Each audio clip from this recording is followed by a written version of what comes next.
بسم الله والصلاة والسلام على رسول الله. اللهم إنا نسألك حسن الخاتم.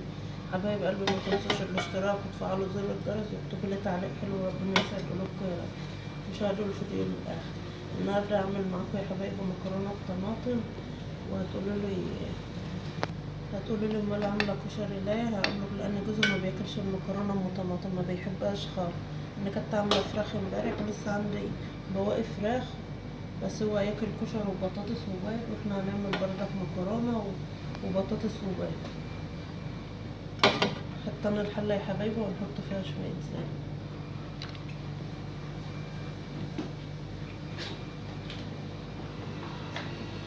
اعملها بالثوم والبصل يا حبايبي، بس هستنى لما الزيت بس يسخن واضيف الثوم متفرز يا حبايبي. هتقولوا الاصفر لانه هو عندي من السنه اللي فاتت. ومخرطه بردك البصله،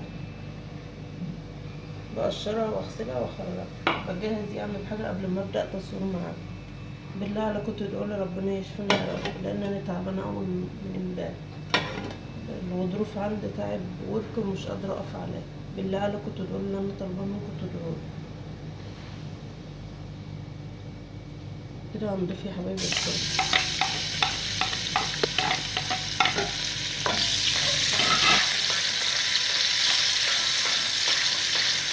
المكرونه يا حبايبي انا ما بسلقهاش، في ناس بتسلقها بس انا ما بحبش اسلقها.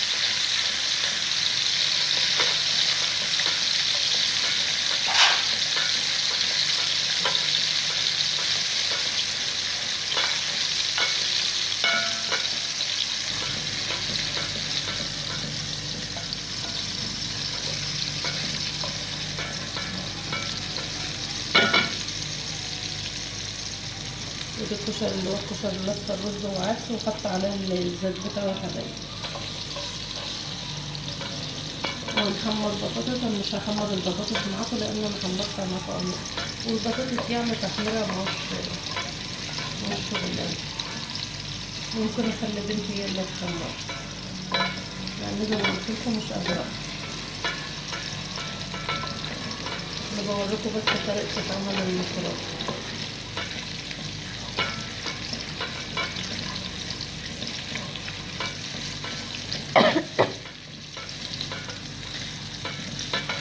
دي بنت اللي بتكح يا حبايبي، هي اللي بتصور.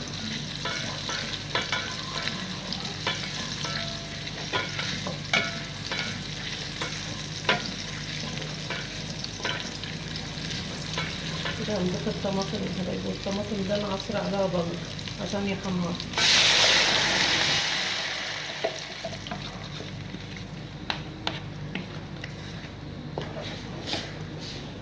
هنضيف يا حبايبي البصل.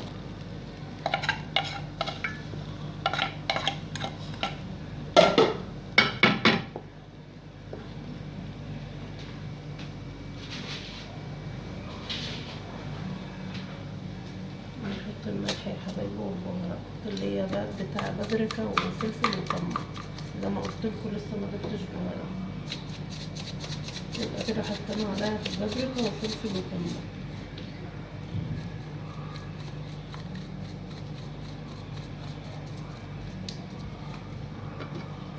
هنقلبها بقى يا حبايبي واغطي عليها لما تتسبك. رجعت معاكم يا حبايبي كده الكشري اهو نشف ووطيت عليه بيتلد. هو منه البيضة ومولع عليه، ودي الصلصة هي اللي بتخليك بقى المكرونة. بسم الله.